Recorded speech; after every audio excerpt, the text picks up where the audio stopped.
So good to be with you on this Labor Day weekend, and I want to just welcome everybody gathered across all of our locations, and those of you who are maybe joining us online, worshiping the lake, or at the lake, all right, is what I mean. Totally joking, all right, this is a bad preacher joke, all right? So, hey, good to be with you guys today. If you got a Bible, go ahead and find Daniel chapter 6, that's where we're going to be. And as you're turning there and kind of getting settled, just a couple of things to announce and to kind of just give you a heads up on. First of all, if you've been with us during the series, we've been talking about our fall Rooted session, and just encouraging you to sign up for that. You know, we could only host so many people in the fall semester of Rooted, depending upon how many facilitators we recruited and trained up to lead the groups. And so we were honestly thinking, like, we could only do maybe 700-ish or so people in it, but our team was thinking that maybe we would only be able to do, like, we'd have 400 or 500 people sign up. But we had 715 people sign up across all campuses, so man, way to go. Super excited about that. Really encouraged by that number. And if you tried to get into a group, you couldn't, or maybe you couldn't swing it this fall, we're going to run that back in January. So just tuck that away as maybe something to do at the beginning of the year. What a great way to kick off a brand new year by jumping into a Rooted group. Second thing I want you to know is that we have our Among Lions hoodies and T-shirts. I think we got hats coming as well that are going to be coming. I think we got a picture of these. This is going to be available next weekend only, in the lobbies of all of our campuses. They will not be available online, at least initially. And so if you want a hoodie or a T-shirt, show up next weekend to get those. Let me remind you why we do that. We don't do that, to be the cool church. We do that because hopefully over the course of this 8 weeks, God said something and did something in your life. I want you to be reminded of that, and I want you to share it. And so when you wear like a hoodie or a T-shirt and somebody goes, man, what's that all about? You've got an opportunity to actually talk to them about the book of Daniel, maybe what God did, and invite them to church. So come back next weekend to get a hoodie or a T-shirt. But today we are in Daniel chapter 6, which if you've read ahead or you know the story, then you know that this is kind of the climax or the highlight reel of the book of Daniel, because it contains the story that he is most often known for. Daniel in the lion's den. And there's a reason for that. It's because it is a phenomenal story. But what I want to do today as we walk through this text is to see that it is certainly more than just a story. Now, for those of you that are maybe like me, like you grew up in church, and I remember the Sunday school lessons and the vacation Bible school illustrations of Daniel and the lion's den, and somehow, like, I didn't necessarily get the whole context of the story. We just kind of jumped into the story of Daniel and the lion's den, and so what I sort of took away as a kid was if I could remain faithful to God, and as a kid, I kind of interpreted that as keep my room clean, eat my veggies, try not to hit my sister very much. And if I could do that, then God would come through for me, he'd deliver me, give me what I want. Or in the awful event that I accidentally fell into a lion's cage while visiting the zoo, God would protect me, all right? That's kind of what I took away from it. What I want us to see today, there is a lot more to the story than that, right? So if you've been tracking with us during this series, this is the last of the fast-paced, action-packed sparring matches between Daniel and the Babylonian authorities. It is often where we stop studying or reading the book of Daniel as well. So we get to chapter 6, and then we kind of stop, because if you've ever read ahead, it gets kind of weird. And in fact, some of you have even come up to me and you're like, hey, are we going to cover the weird chapters? That's like how you say it. And there's a reason why, like, admittedly, it is a little strange, because after chapter 6, we dive into sort of like a prophetic style of literature. It's often called apocalyptic literature, very similar to the book of Revelation, what that was written in. And we are going to, the remaining 3 weeks of this series, we're going to cover chapters 7, 8, and 9. So we're going to venture into this. And hopefully, as we see, if we do our job right, we'll see that it's not as weird as we think. But it does make a lot of rational sense. But remember that I said this a few weeks ago, that the first chapter of Daniel and then the last chapters of Daniel, they are written in Hebrew, which is the language that they spoke in Israel. The middle chapters are written in Aramaic because that's the language that they spoke in Babylon, and it represents the years that Daniel is in exile in Babylon. And so in chapter 6, this is the last chapter written in Aramaic. It is Daniel's final demonstration and illustration for those of us who are seeking to live for God within a very godless culture. And it is like an epic story. If any of you saw Michael Jordan's The Last Dance documentary on Netflix, which I highly recommend, it was amazing, this is Daniel's last dance. This is Daniel coming out of retirement, putting on the jersey, lacing up the high tops, and he's going to tomahawk dunk on the Babylonian authorities. He is, not very many basketball fans. That's interesting. All right, so he is well over 80, 90 years old at this moment.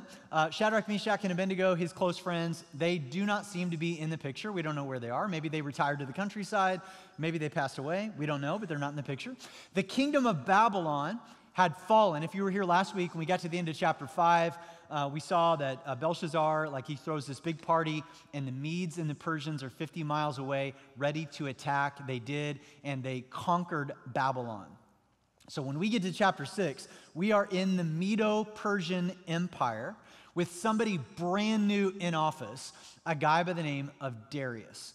Now, Darius, new face, new name, same heart. Like we see this kind of tug of war that's been going on between Nebuchadnezzar and God, and the same thing is going to carry over with Darius.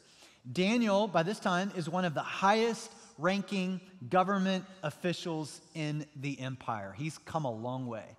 When we met Daniel, he was a 14 or 15-year-old kid in exile. Now as an 80 or 90-year-old man, he is super powerful. He's come up through the ranks. What I want you to see about this is that kings have come and gone. Administrations have changed, and yet Daniel has remained the same. His character and his competency have set him apart. And by this time in his life, Daniel has no scandals, he's got no corruption, he's got no accusations made against him, which is amazing after 6 decades of public service. And as a result, Darius keeps Daniel on the royal payroll. And what we see go down in chapter 6, I want you to see this. This is the sermon, what I'm getting ready to say next. This is, Daniel in the lion's den is a result of years and years of faithful service. It wasn't that Daniel just stumbled into this. Daniel didn't just all of a sudden rise to the occasion in the face of adversity. This shows us that Daniel has been putting in the work day after day in those like sort of what we might call normal, mundane, routine experiences of the day. And what I want you to know is that it is never too late in your life or in mine, no matter what you've been through, no matter what you're going through right now, to begin building in daily rhythms into your day that foster emotional and spiritual strength and resolve in the face of adversity. I think sometimes we maybe kind of wonder, at least this is true for me, it's like, well, you know, I wonder how I'd react, or I wonder how I would respond in the face of some big challenge, crisis, or adversity. And I'm not going to just like wait to know how I might respond. I want to begin building in these daily rhythms that foster this sort of strength in advance. And what we know to be true physically, I think all of us know that we would, like it would not be wise for us to say, you know what, I think I'm going to run a marathon, 26.2 miles tomorrow. And I don't think that we would all know that's not very wise. You got to begin training, building up to that. But we oftentimes, what we know physically, we forget spiritually and emotionally. That we need to begin building in these rhythms into our day so that when we find ourselves in a pit among lions, whatever that looks like for you, some sort of trial, challenge, adversity, crisis, or temptation. And by the way, it's coming. If you haven't faced this in your life yet, you one day will. It is not a matter of if, it is simply a matter of when. And the question is will I be ready? I've heard it explained this way, that you know how you know when you type in something in the Google search engine, and it will finish the statement before you're finished searching based upon previous search history.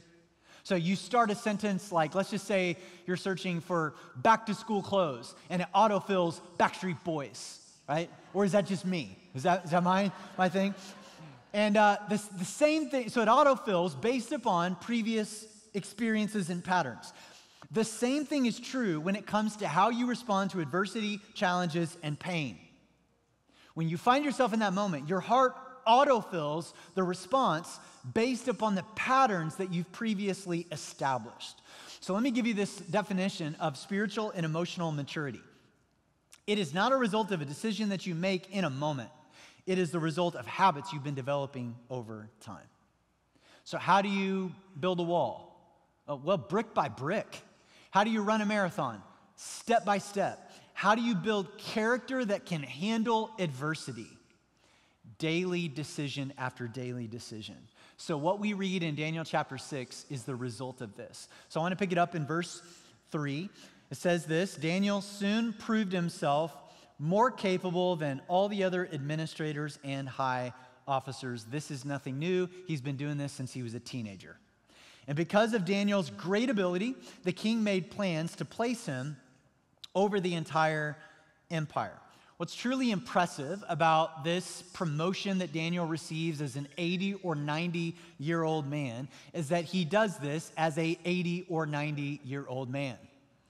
Like he hasn't retired, he hasn't checked out, like he's still in it, like he is still staying sharp, he's still working on himself. You know, whenever I meet an older, wiser, more seasoned person, let's just say over the age of 65 or so, who is joyful, thoughtful, humble, teachable, encouraging, and kind, I think two things. Number one, I think I want to be them when I grow up. The second thing that I think is that is evidence that they have so clearly done a lot of heart work. You remember the iceberg analogy we gave a couple weeks ago? They've been doing heart work in their 20s, 30s, 40s, and 50s. That has set this time up, the twilight, the season of their life, to be some of the most fruitful, joyful, kind experiences in their life. And Daniel's clearly been doing this. And in verse 4, we meet a group of people who have not been doing this. Look at verse 4. It says, then the other administrators and high officers began searching for some fault in the way that Daniel was handling government affairs. They were jealous of him. They didn't like him. They were threatened by him. And so they said, man, we got to find some sort of dirt on this guy to cancel him. But they couldn't find anything to criticize or condemn. That's an amazing statement. Daniel is close to 90, 6 years of public service. They couldn't find anything to criticize and condemn. And it says that he was faithful, always responsible, and completely trustworthy. So these guys come together. They don't like the power and the authority that Daniel has. And so they say, we've got to find some sort of dirt on this guy. We got to find some skeletons in his closet. So they hire a private investigator. And they're like, man, find out if Daniel said anything carelessly at a party 30 years ago. Search his Twitter feed to see if he ever posted 140 characters that was maybe hateful and bigoted. Interview old college classmates, roommates, or former employees to find out if he has ever used plastic straws or taken candy away from babies. We got to find out if this guy has done anything wrong to cancel him. And they search and they search and they search. They cannot find a single thing on him. And that is just incredibly impressive in and of itself. And in verse 5, it says, they concluded, our only chance of finding grounds for accusing Daniel will be in connection with the rules of his religion. In other words, they said, we are not going to find anything on this guy character-wise, so let's go after his convictions. Like, would that be true of any one of us? I don't know that that would certainly be true of me. I don't know that my character is that spotless that people will go, well, we just have to go after his convictions. They said, let's go after his convictions, let's put pressure on him there, and let's squeeze. And so verse 6, it says, so the administrators and high officers went to the king and said, long live King Darius. I want you to remember that phrase because it's going to become pertinent as we study this in just a minute. And it is so clear that these guys are trying to butter him up. And they say, we are all in agreement, we administrators, officials, high officers, advisors, and governors, that the king should make a law that will be strictly enforced. Give orders that for the next 30 days, any person who prays to anyone, divine or human, except to you, your majesty, will be thrown into the den of lions. And now, your majesty, issue and sign this law so that it cannot be changed, an official law of the Medes and Persians that cannot be revoked. So King Darius signed the law. Now, you got to hand it to these guys. This was a brilliant move on their part. What they're doing is they're trying to exploit Daniel's faith, and they're trying to leverage Darius's ego. And so what just happened here? Well, they come to the king, and they introduce a law that wasn't meant to be permanent, just 30 days. That's brilliant. Because what they're doing is that they're playing off of the king's ego and his paranoia. And I said this a few weeks ago in relation to Nebuchadnezzar, is that kings were paranoid. They were always looking because somebody was trying to take their throne.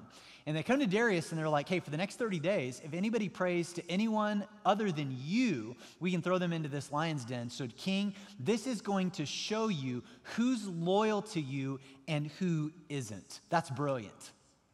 And the Medes and the Persians had established that once a law was passed and sort of signed off on, that it could not be changed for any reason. Now, the reason why was to keep mood-swinging, emotionally unstable, inebriated kings from making arbitrary laws without fully thinking it through, which they did all the time. So a king would go out, let's just say he went out for a jog, and he twisted his ankle wearing Nikes. And he would say, I outlaw all Nike shoes, because that's why I twisted my ankle. Or he goes out and he eats a cheeseburger and he finds a hair in it, and he says, I'm going to outlaw all cheeseburgers. Well, they would make rules like that based upon personal experiences and emotions. And then when the emotion of the moment sort of subsided and they calmed down, they'd realize that they made a mistake. So the Medes and the Persians put this rule into place to keep them from doing that, as well as to reinforce the power of the king.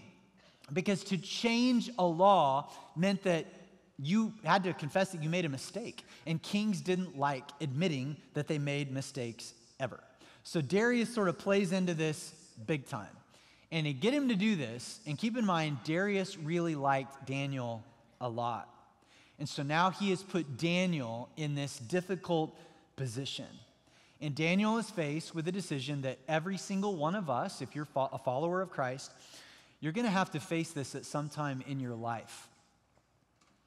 When I am in this position, when I'm in this adversarial position, will I choose to cave in and give in, or will I choose to stand on my convictions, and how will I do so? Now, if you wait till you're in that moment before you begin developing the spiritual muscles to do that, you won't be ready. You will either cave, or you will come across in this sort of like adversarial, combative way that we've been talking about that defames the name of Jesus and is actually the exact opposite of the gospel. So you got to begin to think through, like, what am I going to do in those moments when I'm the only Christian in the classroom or the office and I'm mocked for my faith? What am I going to do? What's my disposition? What am I going to say? How am I going to stand? When you're pressured to have sex with the guy or the girl that you just met on the dating app, what are you going to do in that moment? When you're asked to lie to cover somebody at work, how will you respond? If you wait to just think, well, I think I'll rise to the occasion in that moment, rather than preparing yourself each and every moment, you won't be ready. So it says in verse 10, here's how Daniel responded to this. When Daniel learned that the law had been signed, so there's no going back on this, here's what he does. He went home and he knelt down. Now notice these next two words, as usual. This was no different of a day for Daniel. He prayed in his upstairs room with its windows open toward Jerusalem, which is where he's from. He prayed 3 times a day, once again, just as he had always done, giving thanks to his God. So when this document gets signed into law in the Oval Office, Daniel would have been standing right there with everybody else on the payroll. And when the press are taking pictures and interviewing the staff, what's going on in the back of Daniel's mind is, okay, how am I going to respond to this? Because he realizes this is a personal attack on him. This is designed to trap him. And Daniel, in that moment, could have responded in a variety of ways. I just want to ask yourself right now, as you read this story, as you listen to what's going on, place yourself in the narrative. Find yourself in Daniel's sandals, so to speak, and just think, okay, what would I do? Would I just kind of like pray silently to myself and hope that nobody notices, you know? Would I just try to escape away and make sure that I'm kind of behind closed doors and just try to keep this private? Or would I rise up and get angry? You know, Daniel doesn't lawyer up in this moment. Daniel doesn't get angry and turn over tables and flip everybody double birds on the way out the door. He doesn't do that. Here's what Daniel does. He goes to his house, but he opens the windows.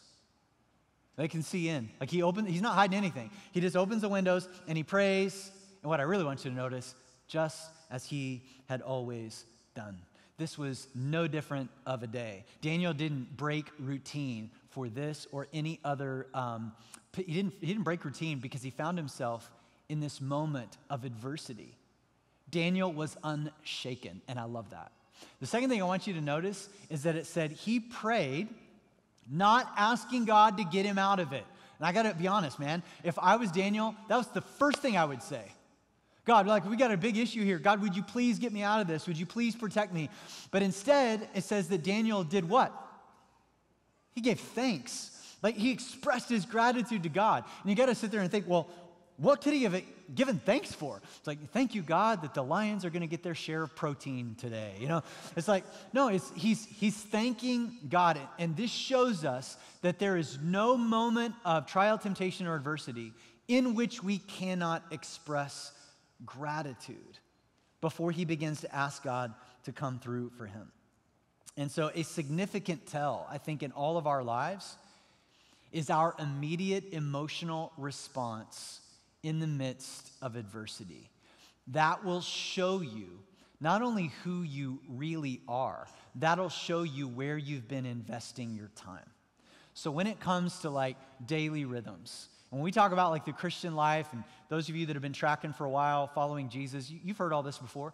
It's like whether it's early morning, midday, late at night, you know, whatever it is, like that time, like your quiet time, whatever that looks like for you, daily Bible reading, prayer, journaling, those spiritual practices and disciplines.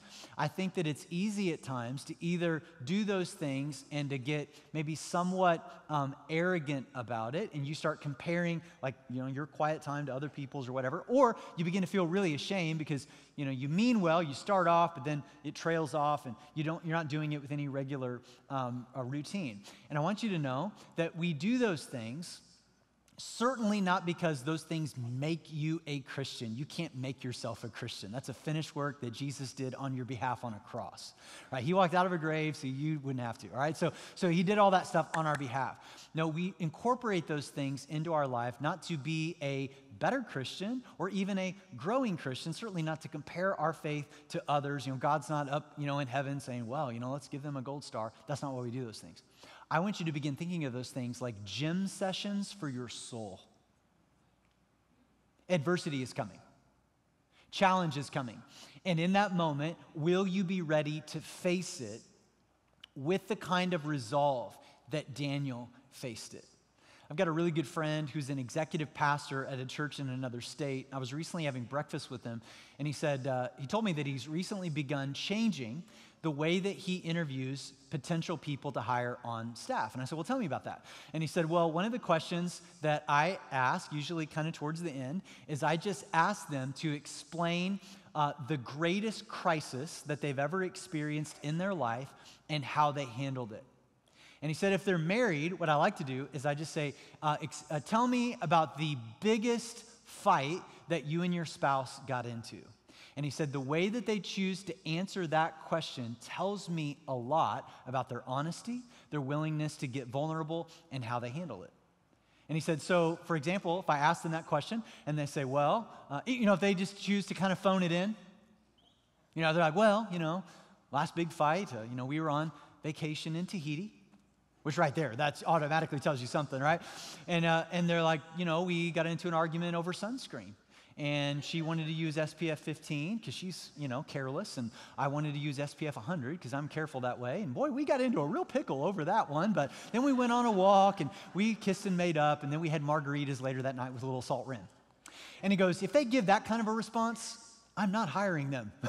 He's like, for all kinds of reasons. But the one is like, are you willing to get honest in that moment about some of the greatest moments of adversity and crisis and challenge in your life?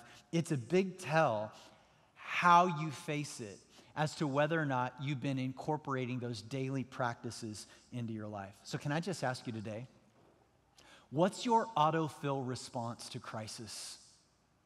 Just like that Google search. When you face it coming, do you get angry? Do you get jaded? Do you start worrying? Do you panic? Or does your resolve look anything at all like Daniel's? Well, of course, if these guys are going to spend all this time rigging this up, they're going to follow through. So check it out in verse 11. When the officials went together to Daniel's house, so clearly they're trying to catch him in this, and they did. They found him praying and asking for God's help. So they went straight to the king and reminded him about the law. Then they told the king, that man Daniel, one of the captives from Judah, is ignoring you and your law. He still prays to his God 3 times a day. Now, hearing this, the king was deeply troubled because he knew what he had done here. He knew what this meant for Daniel. And he tried to think of a way to save Daniel. And he spent the rest of the day looking for a way to get Daniel out of this predicament. But he can't, and he knows it. So at last, verse 16, the king gave orders for Daniel to be arrested and thrown into the den of lions. I just want to point this out, that the king thought, or that they thought, the most difficult thing that they could do to Daniel in this moment was to lock him into a room full of cats, which is just evidence that cats are demon animals, all right? And I had to throw that in there because it's been a while since I've given you cat lovers a hard time, and I only give people a hard time that I love. And I know that actually I've made cat jokes in the past, and many of you email me, write me letters, you tell me you've been praying for me. And I just want you to know that it must be working, because the week of Christmas last year, a little kitten showed up on our front doorstep. And we brought that little kitten into our house, not because I like cats, but because I love my daughters. And he's black, his name's Onyx. And I have to say, after 9 months, I'm a cat person. I really like this cat, I really do. I like this cat. So your prayers are powerful and effective, and your shaming, by the way, just very powerful and effective. And the only reason why I like this cat is because he acts like a dog. All right, so that's the only reason. The king said to him, may your God, whom you serve so faithfully, rescue you. A pagan king is saying this to Daniel. Verse 17, a stone was brought and placed over the mouth of the den. Does that remind you of anything? Has to do with Easter? The king sealed the stone with his own royal seal and the seals of his nobles so that no one could rescue Daniel. Then the king returned to his palace and spent the night fasting. He refused his usual entertainment and couldn't sleep at all that night, like the guy's not getting a wink of sleep. Very early the next morning, verse 19, the king got up and hurried out to the lion's den. When he got there, he called out in anguish, Daniel, servant of the living God, was your God, whom you serve so faithfully, able to rescue you from the lions? Now check out Daniel's response in verse 21. He says, long live the king. Remember who else said that? Yeah, all the administrators and the officials that were trying to trap him. It's as if Daniel is taunting. He is talking some serious trash, and I love it so much. Verse 22, my God sent his angel to shut the lions' mouths so they would not hurt me, for I have been found innocent in his sight, and I have not wronged you, your majesty. So Daniel makes it through the whole night in a den among lions. I've often heard it said that almost nobody got any sleep that night. Like the schemers were up celebrating, Darius was up worrying, Daniel's friends were up praying, the angels were up protecting. Ironically, Daniel's the only one that gets a good night's sleep. In verse 23, it says, the king was overjoyed, and he ordered that Daniel be lifted from the den. Not a scratch was found on him, for he had trusted in his God. And this is like where you just wish the story would have stopped right there. Like you're just like, oh, okay, man, chapter 6, we'd stop right there. We'd go right into chapter 7. That would be amazing. but it does not. And I thought about saying, well, we're about out of time. And I knew that though you would read ahead, because the very next verse, honestly, is quite frankly very disturbing, and it's pretty brutal. And I need to speak to it. I wouldn't be doing a very good job if I didn't. All right, so let me go ahead and read it. And just a heads up, it's hard to read, but I want to explain it. So it says in verse 24, "Then the king gave orders to arrest the men who had maliciously accused Daniel, and he had them thrown into the lion's den." Here's the disturbing part, "along with their wives and children." And it says, "The lions leaped on them and tore them apart before they even hit the floor of the den." So let me make an observation, then let me offer an explanation. The observation is you cannot say that the reason why Daniel was spared in the lion's den was because the lions weren't hungry. Right? So they were clearly starving. So we see that as an observation. Now the next part is really, really brutal. And maybe you read this and it sort of triggers this sort of emotional response within you where you're like, this is the problem I have with the Old Testament. I just don't understand why God would allow this. So let me just say that what we just read was a very common practice in the ancient Near East, that if anyone made a false accusation against somebody else, and it was proven that it was a false accusation, then they themselves would be punished by receiving the same fate sought for the victim. And we actually see that this happened rampantly throughout pagan empires, that you would see people make false accusations. Why the women and the children? Well, that's a good question. I don't know that I have the full answer to that, but I will say this. Sin, pride, and rebellion always affects innocent people. Your sin and mine always gets on other people that didn't have anything to do with it. Here's the thing that I want you to hear. Just because this is in the narrative does not mean that God is condoning it. The Bible isn't condoning this behavior. It is simply telling us that it happened within a very pagan empire. It is describing what happened when sin, pride, and rebellion reign. It is not prescribing that that's what God wants. In fact, in the book of Ezekiel, God speaks out very clearly against this type of behavior because it happened all the time. Innocent people would be taken because of very pagan kings in their paranoia. And so there would be kings that would wipe out whole families, young children of their enemies, because they didn't want these kids to grow up and go all Jason Bourne on them later. And so they would wipe them out, and God speaks very clearly against this. Well, then, as we finish out the chapter, it says, "King Darius sent this message to the people of every race and nation and language throughout the world. Peace and prosperity to you. I decree that everyone throughout my kingdom should tremble with fear before the God of Daniel, for he is the living God, and he will endure forever. His kingdom will never be destroyed, and his rule will never end. He rescues and saves his people. He performs miraculous signs and wonders in the heavens and on earth. He has rescued Daniel from the power of the lions." It's pretty impressive. This chapter starts off with a prohibition on prayer, and it ends with the king declaring that God loves the nations, will endure forever, and he rescues and saves, even though maybe not in ways that we always want him to or anticipate. Not a bad little sermon. And what convinced him of this was Daniel's ability to trust God when he found himself in a pit among lions. So here's where I just want to land the plane. I just want to ask you to chew on these few things and apply them to your own lives. And here's the first one, is before we find ourselves in a moment of adversity, we need to decide ahead of time who we're going to be.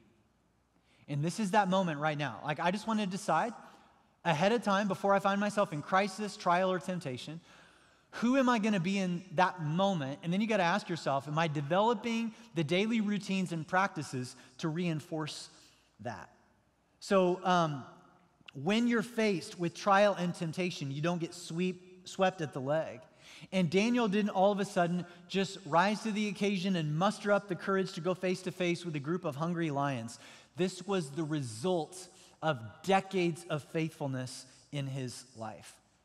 And if you wait until you're in a pit among lions to decide how you're going to respond, you will not be ready. And so that is why, young people, If you wait until college to figure out what you're going to believe and how you're going to live, you will not be ready when everyone around you isn't making wise decisions and you're away from your family. If you wait for the resolve to withstand temptation when you're on the road, in the hotel room, or on the couch all alone, you will not be ready. If you wait to stand on your convictions when the people around you are telling you that you're crazy, you won't be ready. Don't wait for the moment. Develop each and every moment to facilitate who am I going to be. Here's the second thought is you need to develop the spiritual rhythms that help you build grit. Right? And I've already alluded to this, is that I want to call it just like spiritual rhythms of your day. And so what are the daily practices that I'm going to do to build intimacy with God, to build up my character and my resolve so that when I find myself in adversity, I can stand? And a couple of these things that I would just mention is don't underestimate just the gathering of people, like what we're doing right now. And I want to be very clear about what we're doing right now and what we are not. What we are not doing right now, hopefully, is that you didn't just gather into the room that you're sitting in today to watch professional Christians sing and teach on stage while you watch. Now, there's an element of that, but what this is meant to do is this is meant to be mutual encouragement, because I don't know about you, but Monday through Saturday, we can kind of get worn down.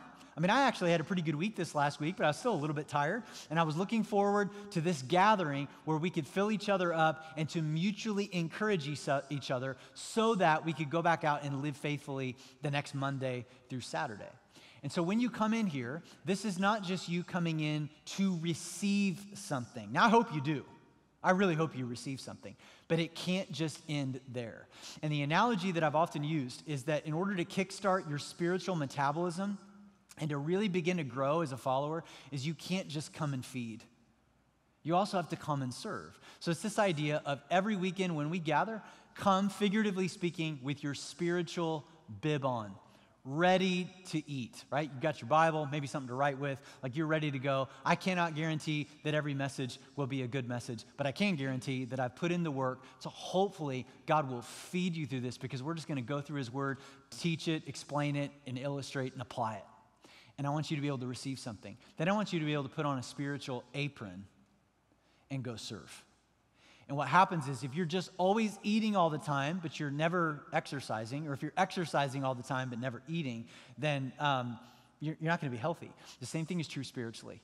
And that's why we just encourage you, man, come and serve an hour and worship an hour. And if you ever find yourself in this moment where you're like, I just don't feel like I'm getting anything out of this anymore, begin to serve.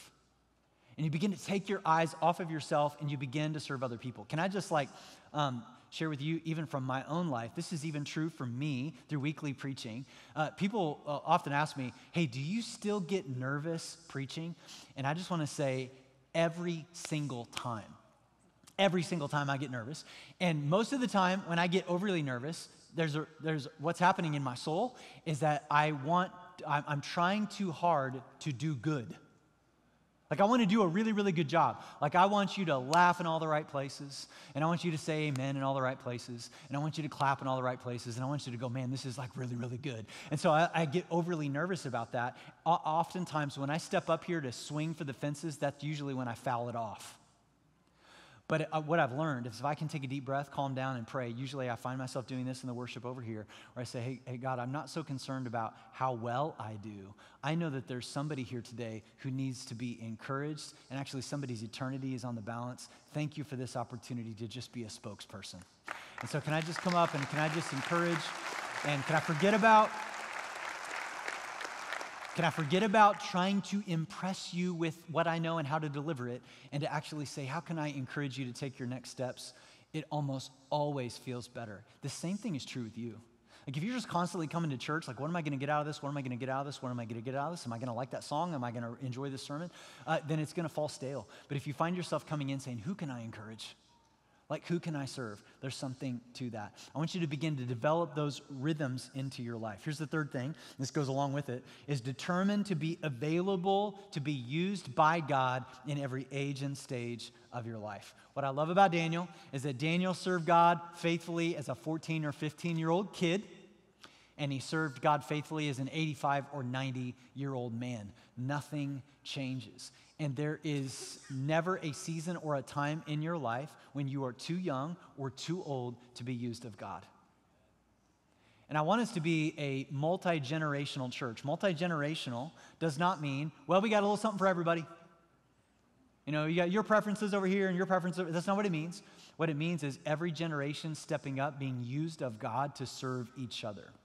And I want to show you just a real quick video of one of our student leaders and share just a glimpse into his story. So be encouraged by this. In 6th grade, I just felt that it was time to get baptized, make my faith my own, start my own journey. I felt called to start serving in kids ministry.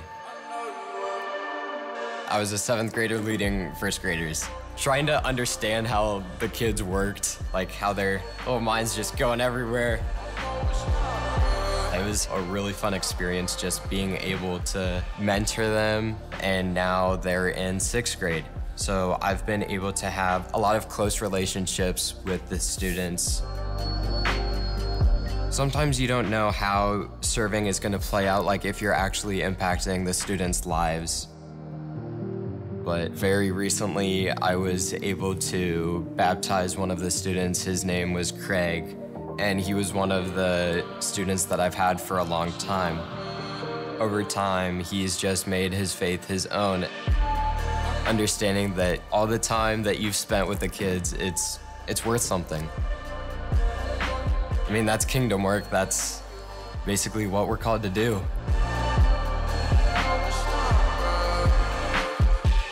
The current series that the main church is on, as well as kids ministry, is the story of Daniel and how he's been consistent in his faith, and that's the biggest thing for me right now. Going into college is figuring out where I fit in, continuing to have my faith. I don't know what it's going to look like, but I'm hopeful that God's going to use me in some way to serve other people. Whether that's encouraging people every day, having my door open to talk to people. If you're considering serving, go for it.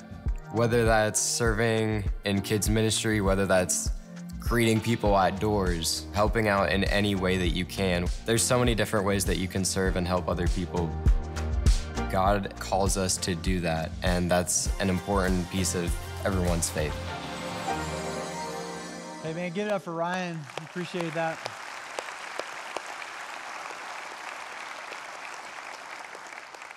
You know, as we kind of wrap up here, I recently read about all these different perspectives that people often share whenever they found somebody who fell into a pit. And when this guy falls into a pit, it said there was a subjective person who kind of came along, sees him, and he goes, "Man, I really feel for you down there."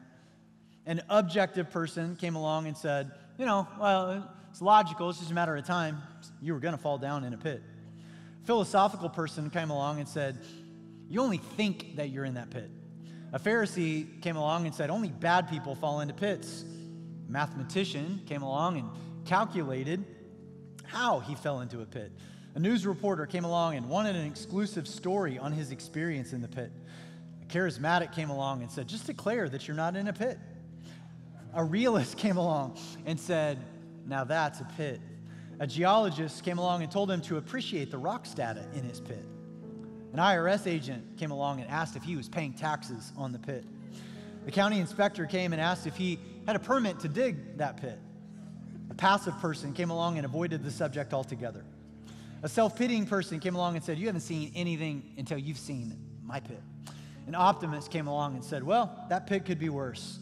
A pessimist came along and said, "A pit could always be worse." And Jesus, seeing the man in the pit, reached down, grabbed him by the hand, and lifted him out of the pit.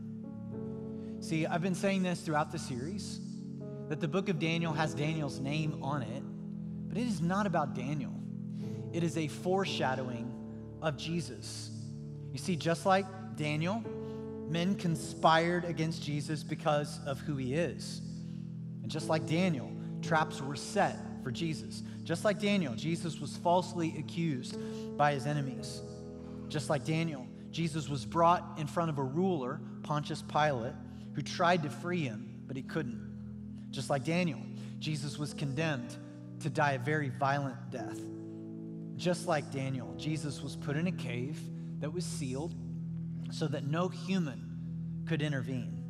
And just like Daniel, Jesus walked out of a cave alive.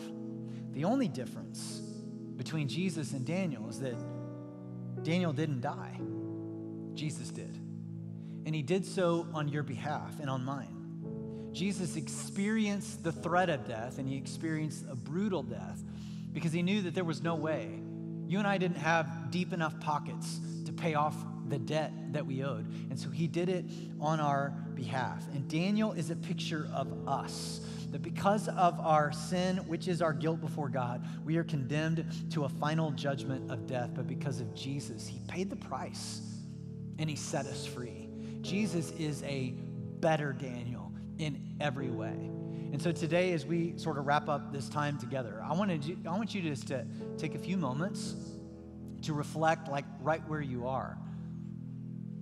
I can't imagine that every point in this message applied to you equally. It doesn't have to. What is the one thing that God is saying to you today? What's the one thing you needed to hear? What's the one thing you've been running from? What's the one thing that spoke so clearly to the stage of life that you're in right now? And I want you just to spend a few moments thinking, praying, reflecting.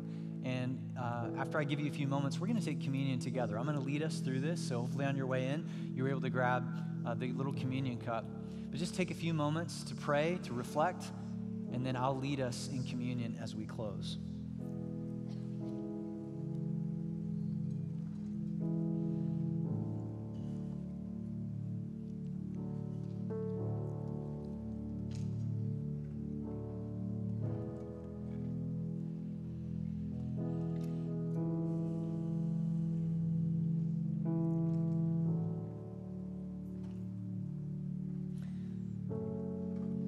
Final night before Jesus' crucifixion, he took the disciples into a room and he broke some bread. And he said, hey, this bread symbolizes my body broken for you on a cross. So as often as you do this, remember. So let's take the bread together.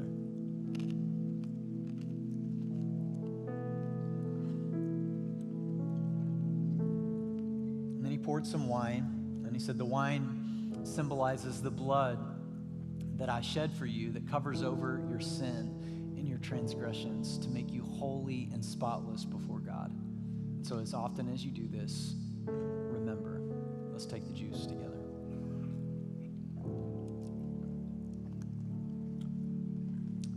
Lord God, I ask that you would receive us right now, where we are and as we are, but that we would allow the power of your presence to change that, to make a change to who we are and where we are.